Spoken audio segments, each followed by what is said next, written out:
الحمد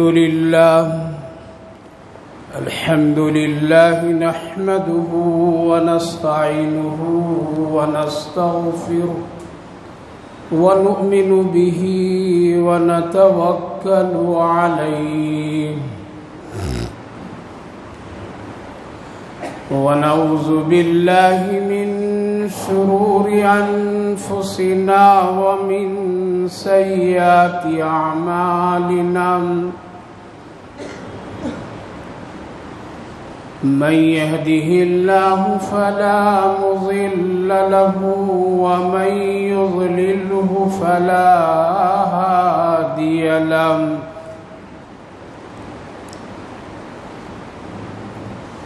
ونشهد أن لا إله إلا الله وحده لا شريك له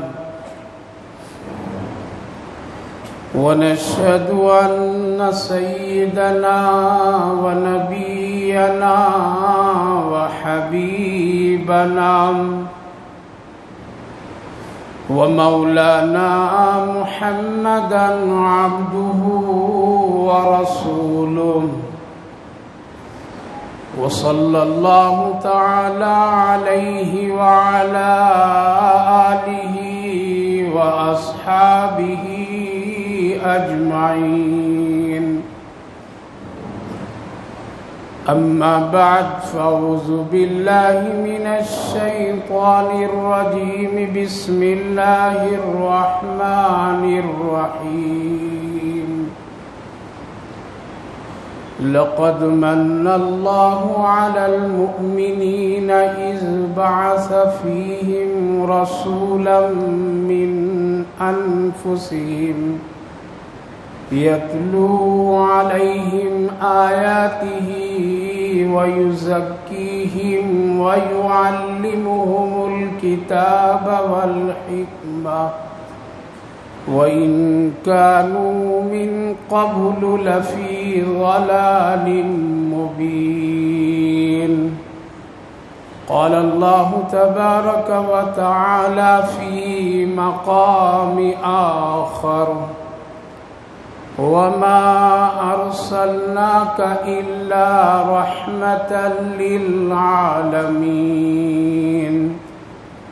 قال النبي صلى الله عليه وسلم إنما بعثت معلما صدق الله العظيم وصدق رسوله النبي الكريم ونحن على ذلك لمن الشاهدين والشاكرين والحمد لله رب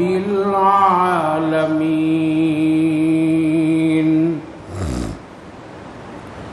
قابل قدر بزرگوں اور دوستوں، حاضرین جمعہ، اللہ رب العالمین کا بھی پناہ شکر اور اس کا احسان، اس کا کرم کہ اللہ تعالیٰ نے ہم سبوں کو ربیع الاول مہینے کا یہ پہلا جمعہ عطا فرمایا ہے اور اپنے گھر میں خاص عبادت ادا کرنے کی غرض سے پہلے پہل لانے کی توفیق عطا فرمایا. اللہ تعالیٰ قبول فرمائے اور ہم سب کے لیے آخرت کے لیے نجات کا ذریعہ بنائے. جو باتیں کہی جائے، سنوی جائے، اللہ تعالی ہم سب کو عمل کی توفیق نصیب فرمائے.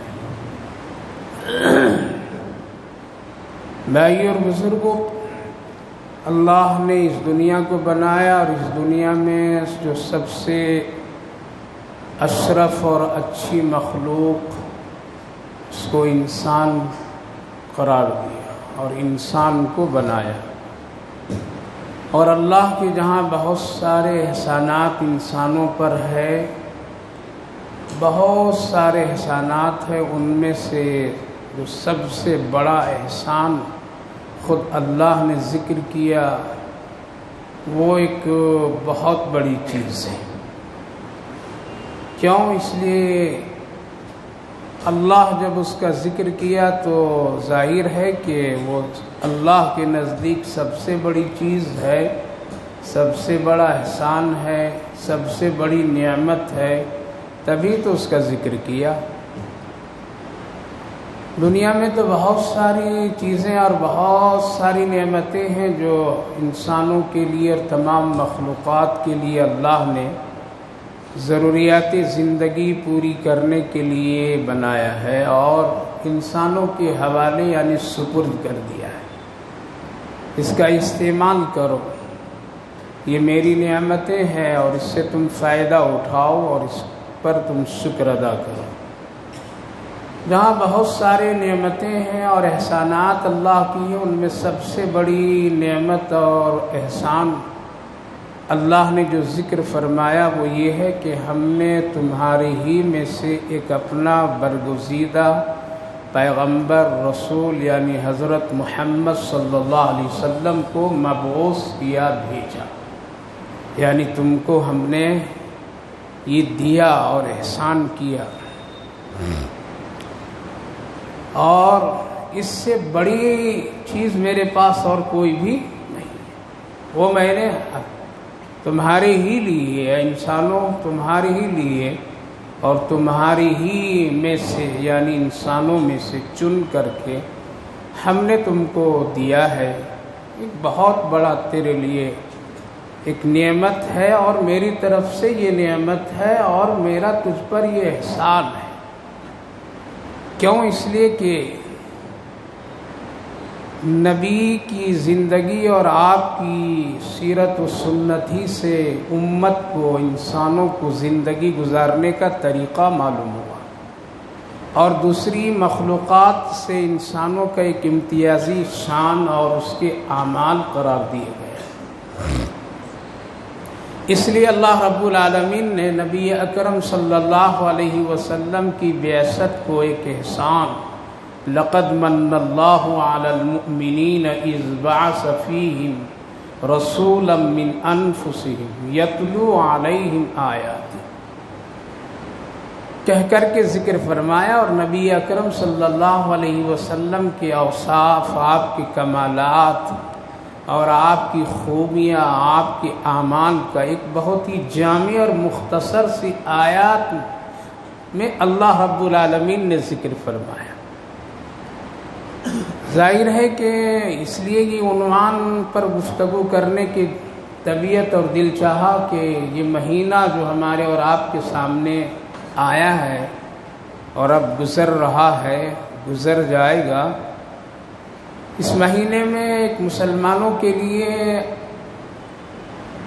رسول اللہ صلی اللہ علیہ وسلم کی یاد اور ذکر ایک معمولات کے درجے میں ہے، اور لوگ اس کو ثواب کی نیت سے اور اللہ کے رسول صلی اللہ علیہ وسلم کی ولادت یعنی پیدائش کے نام سے بہت بڑے بڑے پروگرامات، بڑے بڑے تقریریں، بڑے بڑے جلوس، بہت بڑے بڑے جشنوں کا ماحول مسلمان اپناتے ہیں اور لوگ کرتے ہیں، اور پوری دنیا میں نہیں بلکہ کچھ خاص ملکوں میں اس کا خوب اہتمام کیا جاتا ہے، اور ان میں سے یہ چند ممالک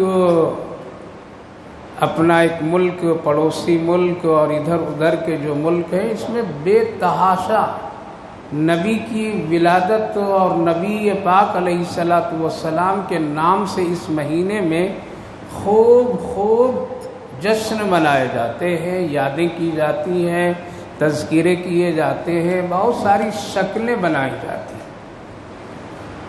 بہت اچھی بات ہے، اس میں کوئی حرج اور گناہ نہیں۔ نبی کا تذکرہ کرنا، نبی کو یاد کرنا، نبی کی سیرت اور سنت سنانا، بتانا، یہ باعث ثواب ہے، باعث ثواب ہے۔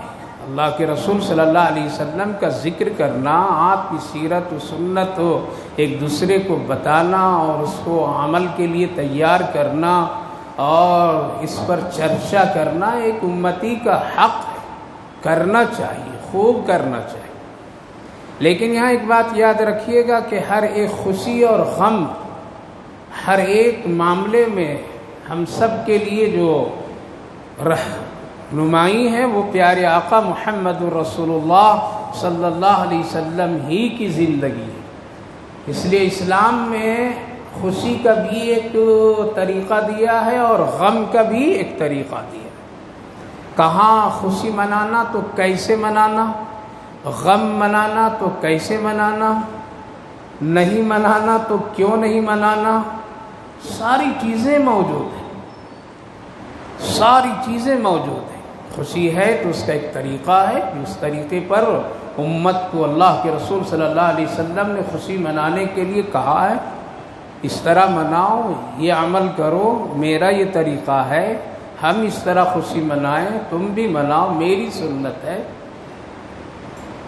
غم کے حالات میں تم کو کیسے زندگی گزارنا ہے اور کیسے رہنا ہے، اس کو بھی اللہ کے رسول صلی اللہ علیہ وسلم نے بتایا۔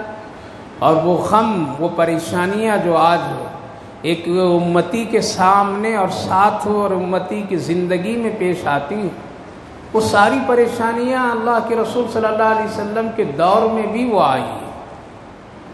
موت کا آنا، نبی کے گھر میں بھی موت، فاقہ کشی اور پریشانی نبی کے گھر میں ہے، دشمنوں کا حملہ، دشمنوں سے مقابلہ رسول اللہ صلی اللہ علیہ وسلم کے ساتھ ہے،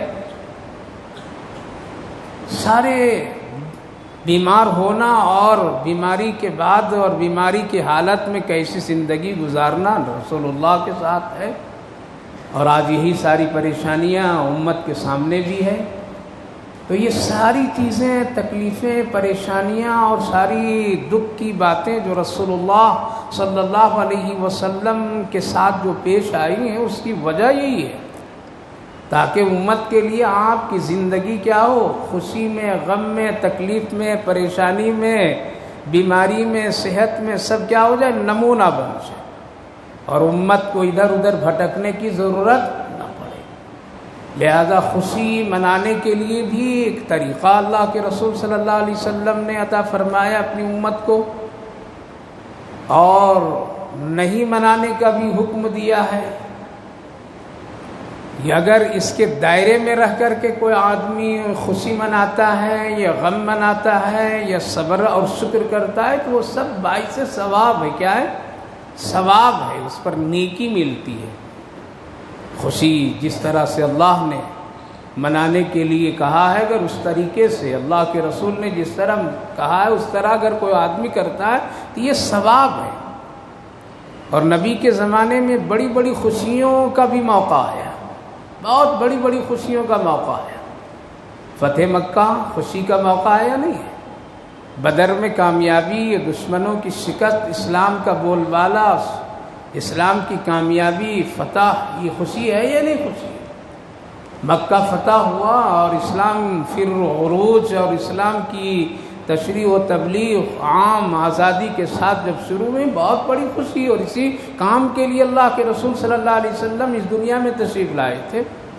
وہ چیز حاصل ہوئی تو اللہ رب العالمین نے خوشی منانے کے لیے فوراً حکم دیا، آپ منائیے، لیکن کیسے؟ اذا جاء نصر اللہ والفتح ورأیت الناس يدخلون فی دین اللہ افواجا، یعنی جب آپ یہ دیکھیں گے اور اس طرح کے حالات آپ کے سامنے آ جائیں گے، وہ خوشی کا موقع ہوگا کہ لوگ دوڑ دوڑ کر کے ذوق در ذوق، فوج در فوج، جماعت جماعت کی شکلوں میں لوگ اسلام کو قبول کریں گے۔ اذا جاء نصر اللہ والفتح، اور یہ مکہ جب ہم فتح کر کے آپ کے ہاتھ میں دے دیں گے اور آپ ہی سب کچھ ہوں گے، اور لوگ خوب آئیں گے، بے تحاشا آئیں گے اسلام کی طرف، ادھر سے ادھر سے، اس قبیلے سے اس قبیلے سے، وہ بادشاہ، وہ دشمن، وہ مخالف، سب آ جائیں گے۔ اذا جاء نصر اللہ والفتح ورأیت الناس يدخلون فی دین اللہ افواجا، تو آپ خوشی کیسے منائیں گے؟ فسبح بحمد ربک، آپ میری تعریف کیجئے گا۔ کیا کیجئے گا؟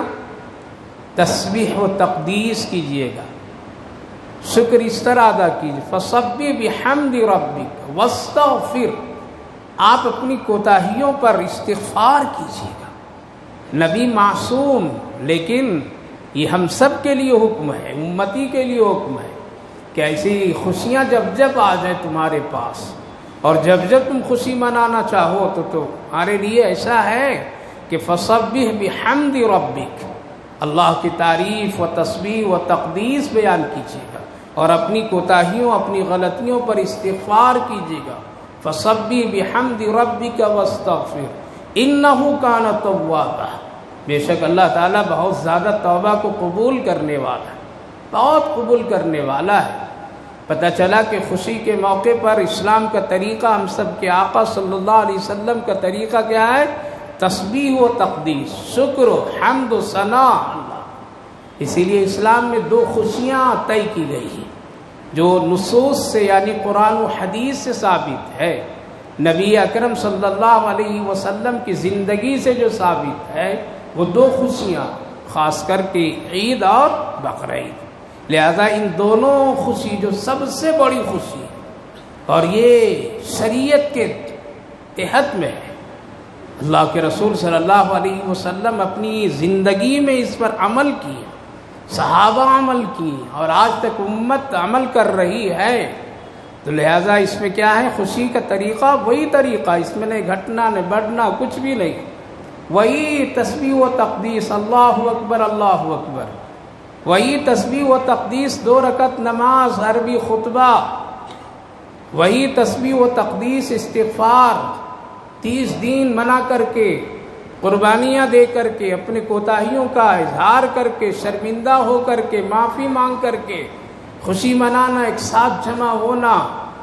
اللہ کے رسول صلی اللہ علیہ وسلم فرمائے اسے خوشی مناؤ، نئے کپڑے پہنو، اچھے کپڑے پہنو، پاک صاف کپڑے پہنو، خوشبو لگاؤ، عطر لگاؤ، خوشبو لگاؤ، میٹھی چیز کھاؤ، کھجور کھاؤ، ملو جلو، آپس میں ایک دوسرے کو مبارکباد دو۔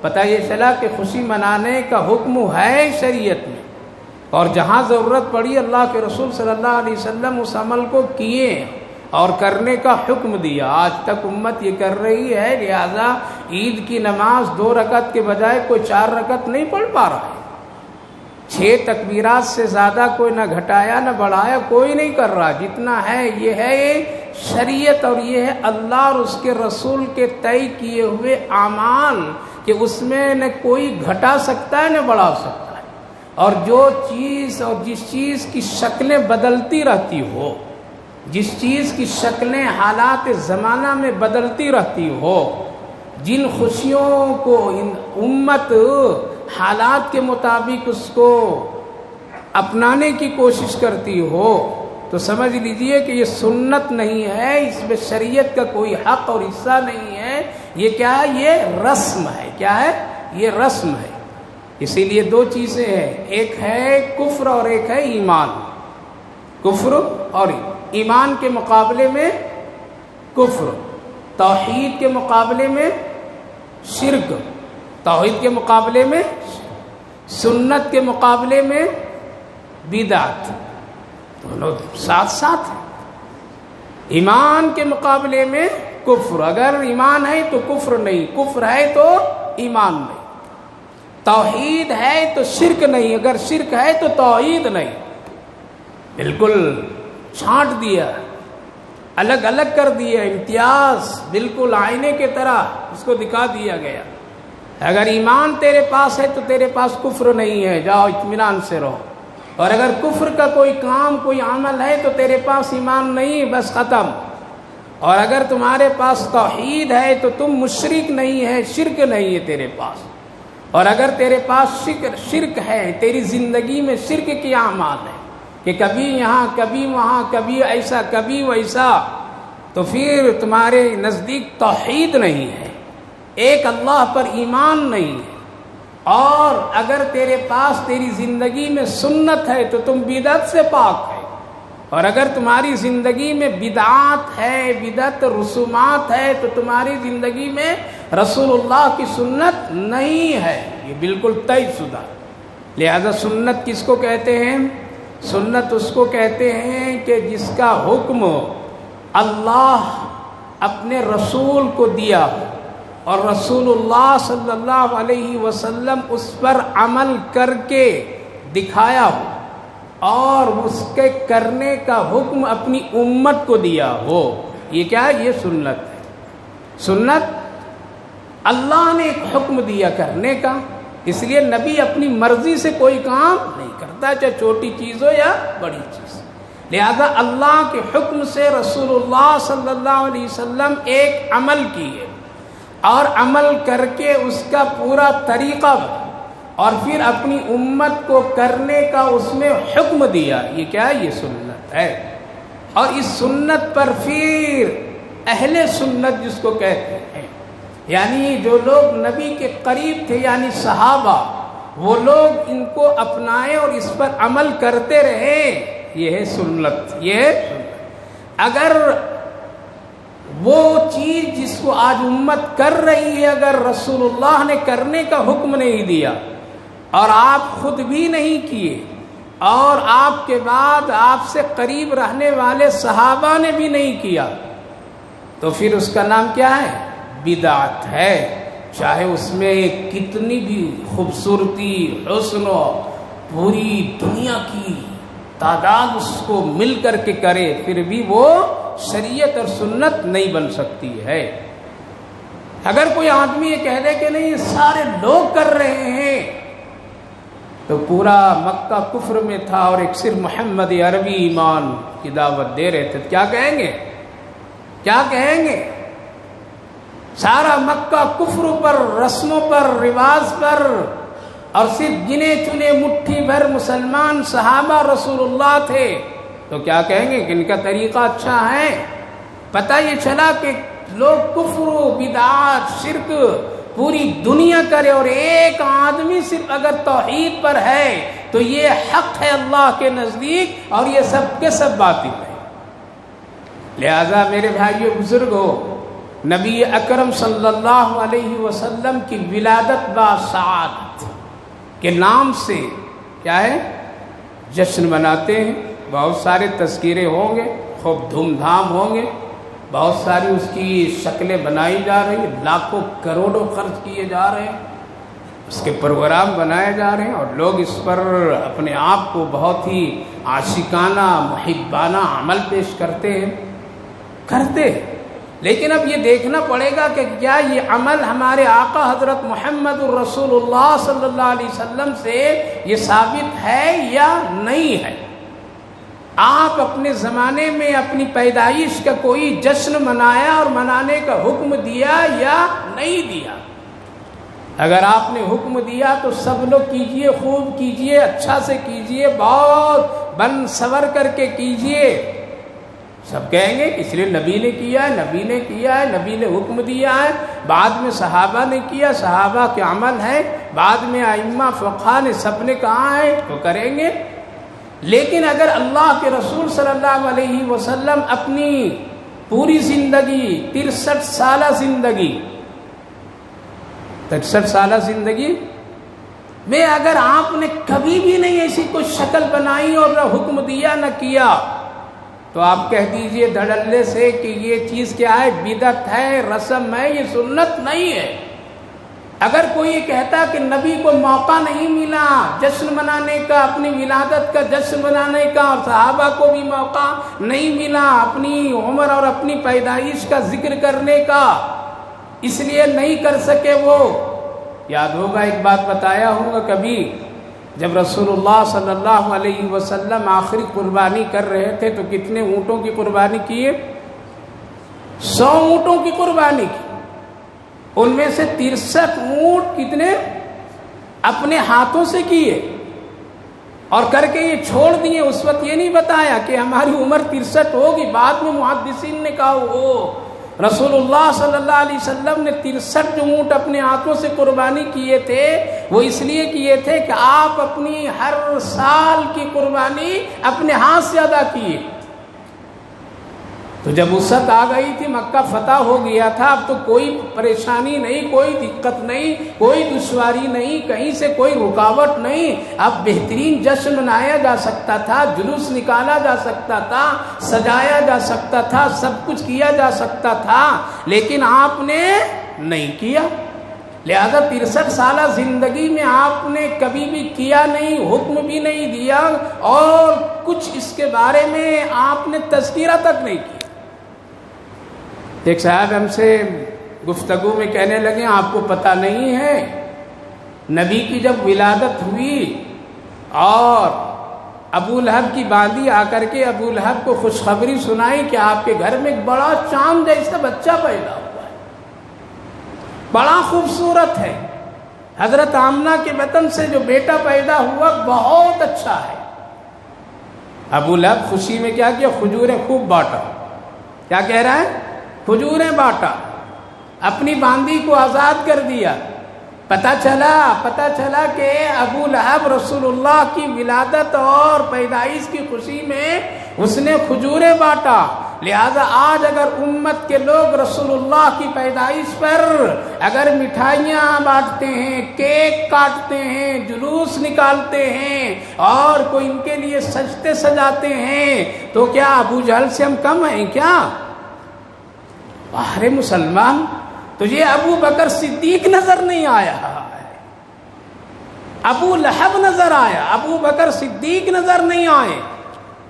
کیا کہیں پوری زندگی میں رسول اللہ صلی اللہ علیہ وسلم کی حیات میں بھی حضرت ابو بکر صدیق رضی اللہ عنہ سے چپکے رسول اللہ کہہ دیے ہوتے ابو بکر میری پیدائش پر خوشی نہیں مناتے ہو، تم تو سب سے بڑے میرے محب ہو، بڑی محبت کرنے والے ہو، ذرا دیکھو، ذرا ایک مرتبہ ایسا کر لو، خوشی منا لو. حضرت ابو بکر صدیق رضی اللہ عنہ نے کبھی بھی نہیں بنایا. ابو لہب معلوم، ابو بکر صدیق معلوم.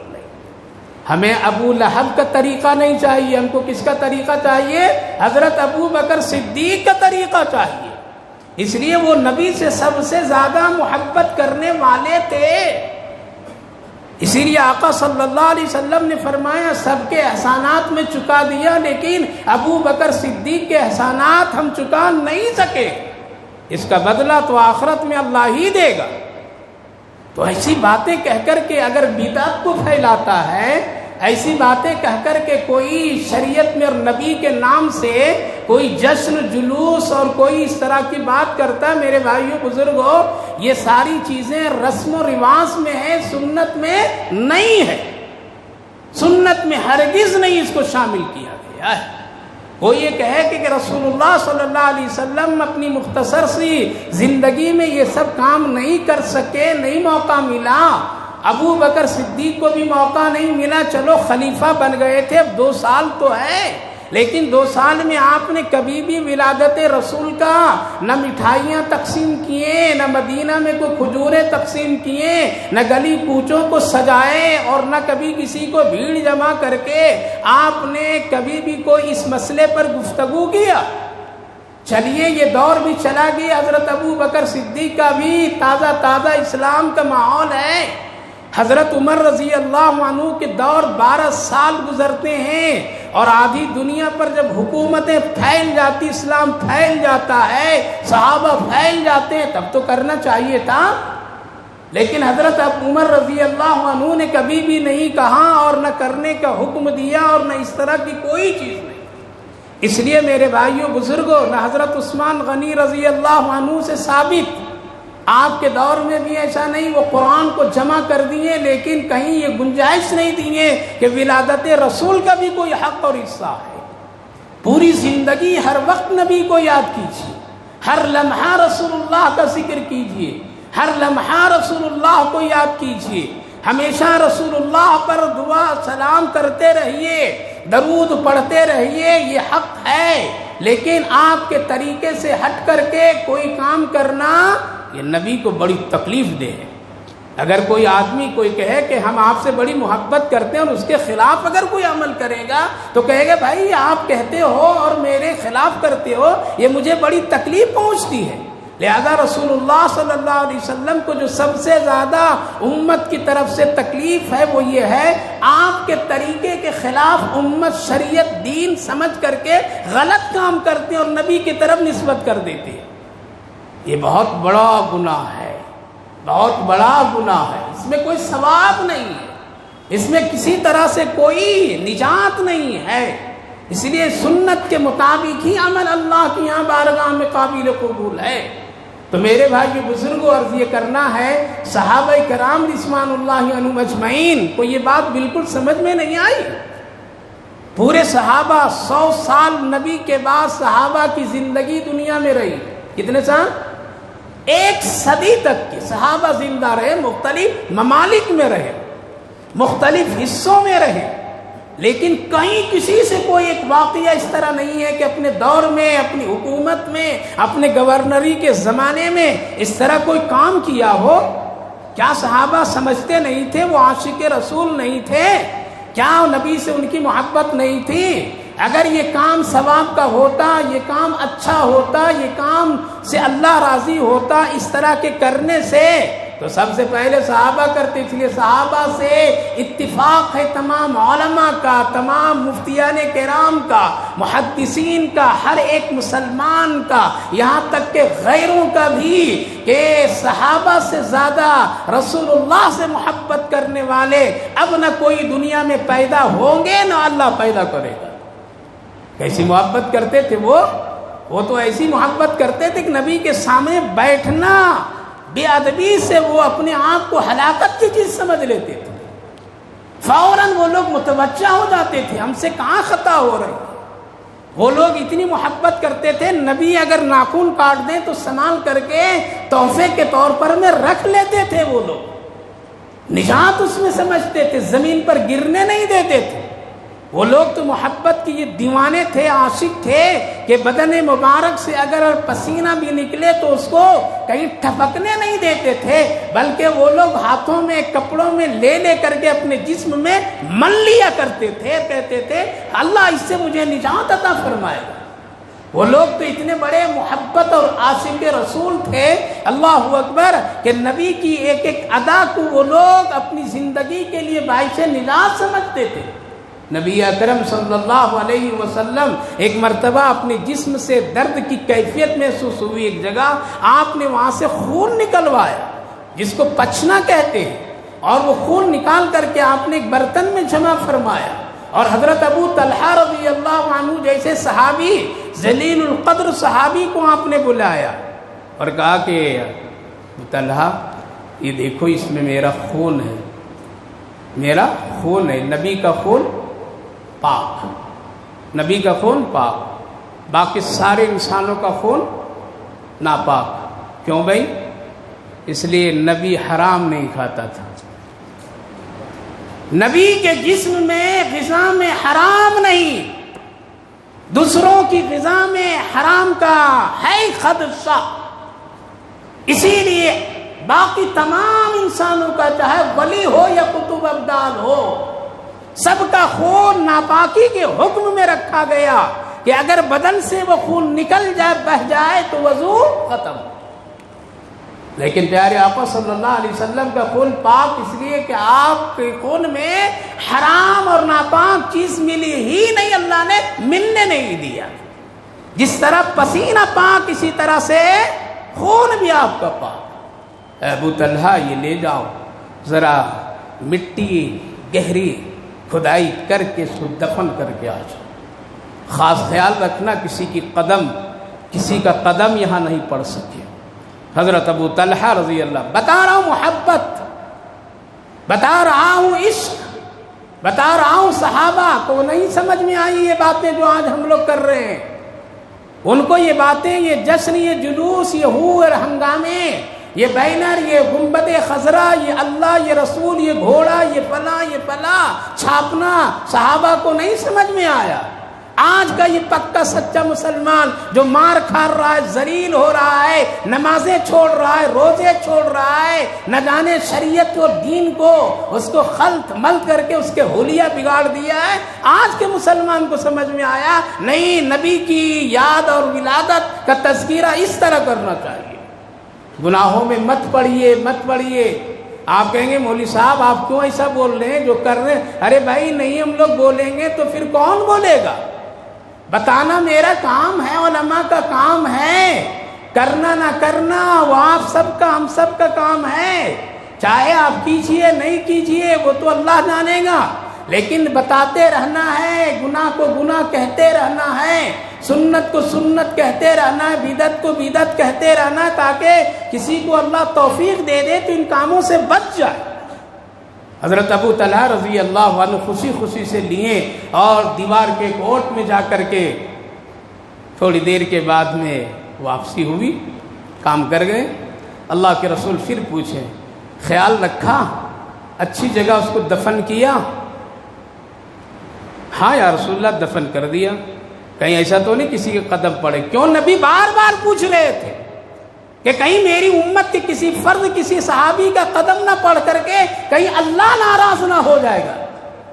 اس لیے نبی کے خون مبارک پر اگر قدم پڑا تو نبی کی گستاخی بے حرمتی۔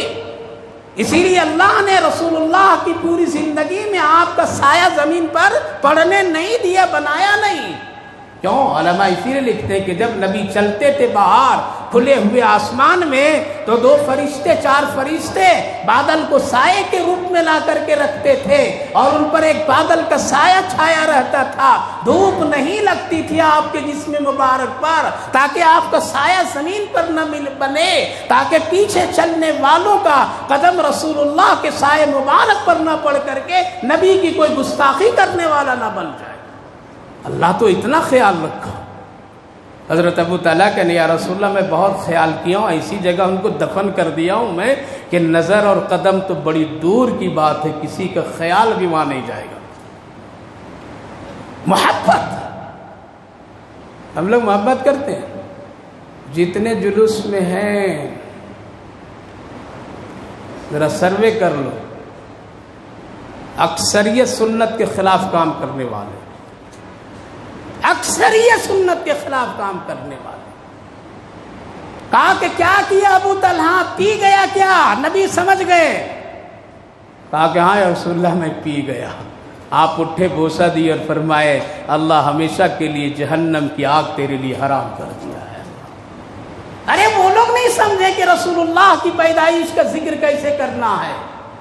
اسی لیے اللہ نے بڑی حکمت سے نبی کی پیدائش بھی اسی دن اسی تاریخ وہی وقت میں رکھا اور نبی کی وفات بھی وہی دن اسی تاریخ وہی وقت میں رکھا، تاکہ اگر تم کو نبی کی ولادت پر خوشی کا جوش شیطان دے دے تو نبی کی وفات بھی تم یاد کر لینا۔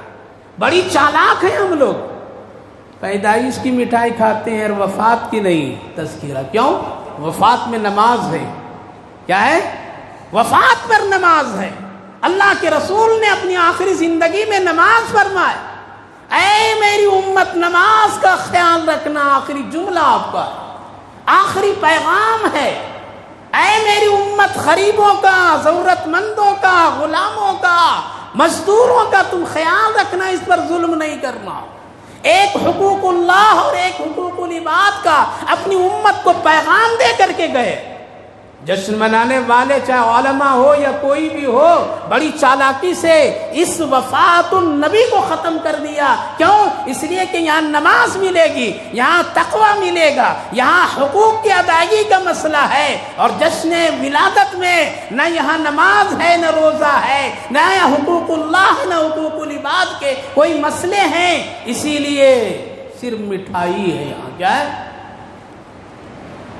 جشن یہ ولادت کا جو تذکرہ جلوس کا کب سے شروع ہوا معلوم؟ سن 6 ہجری، 600 سال کے بعد۔ کتنے؟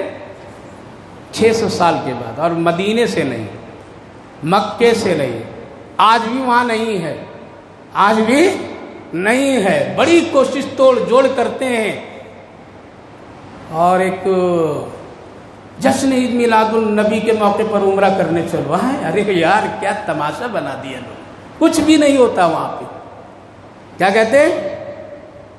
عمرہ کی پیکج جشن عید میلاد النبی۔ واہ، ہم وہ مسلمان ہیں کہ کھاتے ہیں رسول اللہ کے نام سے، اللہ کے نام سے، اور کام کرتے کسی اور کے نام سے۔ جیسے ایک پھل والا آیا تھا نا، پھل لے کر کے تربوزے کا پھیکا پھیکا نکل گیا، بھاگے بھاگے ایک مولوی کے پاس گیا کہ حضرت کو تعویذ دے دیجئے، سارا پھل ہمارا ایک دم پھیکا ہو گیا ہے۔ کہا کہ پھیکا ہو گیا ہے، کوئی نہیں لے رہا ہے، بڑا نقصان خسارہ ہے۔ کہا کہ لاؤ ایک پیپر لاؤ۔ پیپر لایا، بڑا سا اس پر لکھ دیا شوگر فری اللہ کی طرف سے فروٹ، کیا لکھا؟ شوگر فری فروٹ اللہ کی طرف سے، ٹھیلے پر لگا دیا۔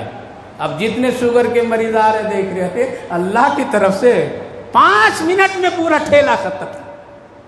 آج وہی حال ہے، یہ چودراہٹ، یہ دکانیں، یہ ہنگامے کرنے والے کی دکان نہیں چلے گی جب تک کہ گنبد خضرا کی تصویر نہیں لگائیں گے اس میں، جب تک کہ رسول اللہ کا نام نہیں لیں گے نئی دکان چلے گی، جب تک کہ مدینے کی شکلیں نہیں چھاپیں گے اس وقت نہیں چلے گی۔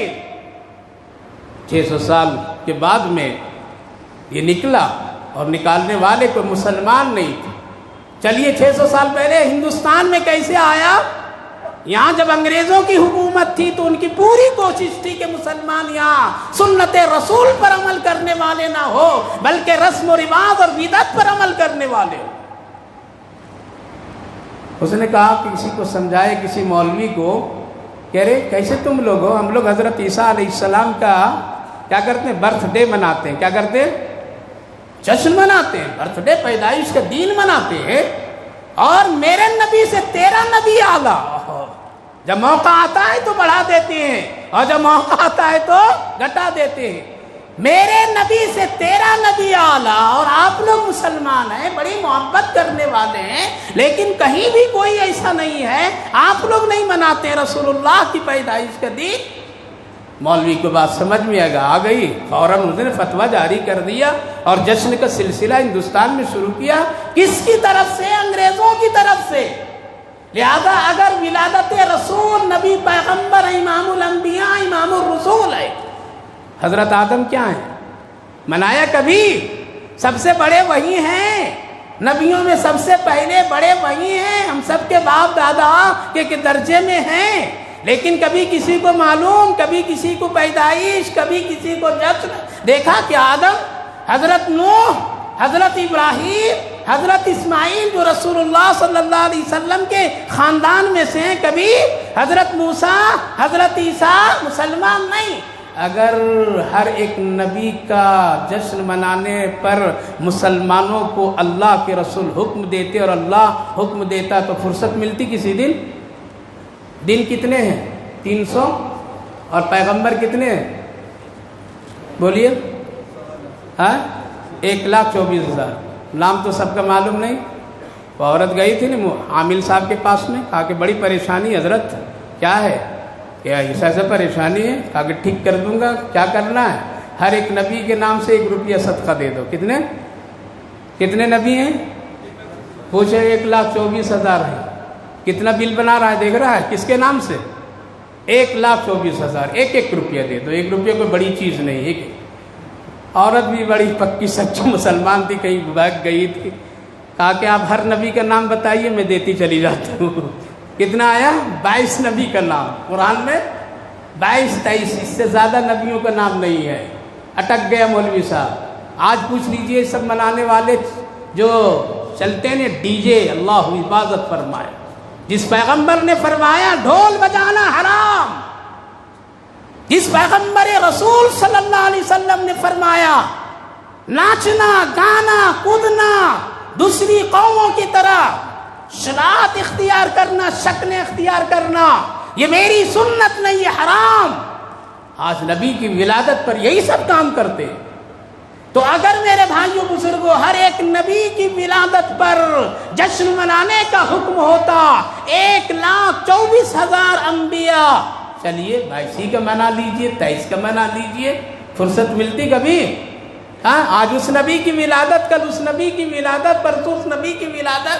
اللہ نے ایسے کاموں میں، رسول اللہ نے ایسے کاموں میں اپنی امت کو نہیں لگایا، بلکہ آپ صلی اللہ علیہ وسلم نے اپنی امت کو عبادت میں، حقوق اللہ میں، حقوق العباد میں، بچوں کی تعلیم و تربیت میں، بیوی کے حق حقوق میں، ماں باپ کے ساتھ حسن سلوک میں، ان کاموں میں لگایا۔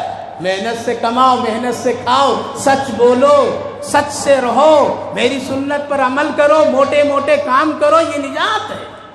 لہذا ہمارے ملک میں بہت خرافات آ گئے اس وقت۔ اب لوگ کیک کاٹتے، نعوذ باللہ، ذرا بھی ڈر نہیں ہے، قبر کے بچھو سانپ سے ڈر نہیں ہے. کیک کاٹتے ہیں, فلاں نے کیک کاٹا ہم بھی کاٹیں گے, شان سے پھر ویڈیو کرتے ہیں, ڈی جے بجاتے ہیں, گانے کی کیسٹیں چلاتے ہیں, قوالیاں لاتے ہیں رسول اللہ صلی اللہ علیہ وسلم کے نام پر. نمازیں پوری کی پوری جشن میں اور جلوس میں آنے والے مکمل چھوڑ دیتے ہیں. نبی کے نام سے جلوس نکالنے والے کیا ہیں؟ نماز چھوڑ دیں. پیارے آقا تو جہاد میں بھی نماز نہیں چھوڑتے تھے. پیارے آقا صلی اللہ علیہ وسلم آخری اپنی عمر اور حیات میں نماز نہیں چھوڑے, بلکہ 2 صحابی کے کندھے پر ٹیک لگا لگا کر کے آپ مسجد نبوی تک پہنچتے تھے, مصلی پر کھڑے ہوتے تھے اور نماز پڑھ کر کے گئے. ولادت رسول پر جشن منانے والے پوری کی پوری نمازیں چھوڑ دیتے. لوگ کہتے ہیں برکت ہے, رسول اللہ تشریف لاتے ہیں, اسی لیے ہم لوگ کیا کرتے ہیں, خیر امت کہاں تو چلے گئے, تمہارے پاس آ جائیں گے. داڑھی نہیں تیرے پاس آ جائیں گے رسول اللہ. ٹھیک سے ڈھنگ کا کپڑا نہیں پہنے تیرے پاس آ جائیں گے رسول اللہ. اتنا اللہ نے آسان بنایا نبی کو کہ جو بلا لے آپ کو چلے جائیے. کبھی نماز نہیں پڑھا وہ بلا رہا ہے چلے جائیے 12 ربیع الاول میں. نبی کی یہی شان ہے, نبی کا یہی مقام ہے, نبی کا یہی درجہ ہے. اللہ نے قرآن کے لیے بھی اپنے محبوب کو نہیں بلایا, بلکہ قرآن جبریل کو دے کر کے بھیجا, جاؤ میرا نبی اگر مکہ میں ہے تو قرآن مکے میں لے کے جاؤ, میرا نبی اگر مدینے میں ہے تو مدینے میں لے کر کے جاؤ, میرا نبی اگر بدر میں ہے تو قرآن بدر میں لے کر کے جاؤ, میرا نبی اگر احد میں ہے تو وہاں لے کر کے جاؤ, میرا نبی اگر عائشہ صدیقہ رضی اللہ عنہا کے بستر پر ہے تو قرآن وہاں لے کر کے جاؤ. نبی کو نہیں بلایا. یہ ہم لوگ ہیں, واہ, ایک نماز نہیں پڑھو, داڑھیاں بڑھا دو, گانے سنو, ڈی جے بجاؤ, ہو ہنگامہ کرو, نہیں سے بہت شان بڑھے گے, کچھ نہیں بڑھے گا, مار اور کھاؤ گے. اس لیے اللہ اور اللہ کے رسول ناراض ہو جائیں گے. تو صرف صاف کھلی بات کہتا ہوں میرے بھائی بزرگوں, اللہ کے رسول کی ولادت اور وفات اور زندگی یاد کرنی ہے تو کیا کرو, کثرت سے نبی کی سنت پر عمل کرو اور درود شریف پڑھو.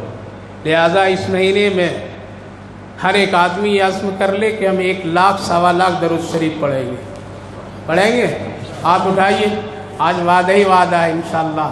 اے اللہ میں تیرے سے ہاتھ اٹھاتا ہوں, سارے بھائیوں کو نبی پر درود پڑھنے کی توفیق اور آسانی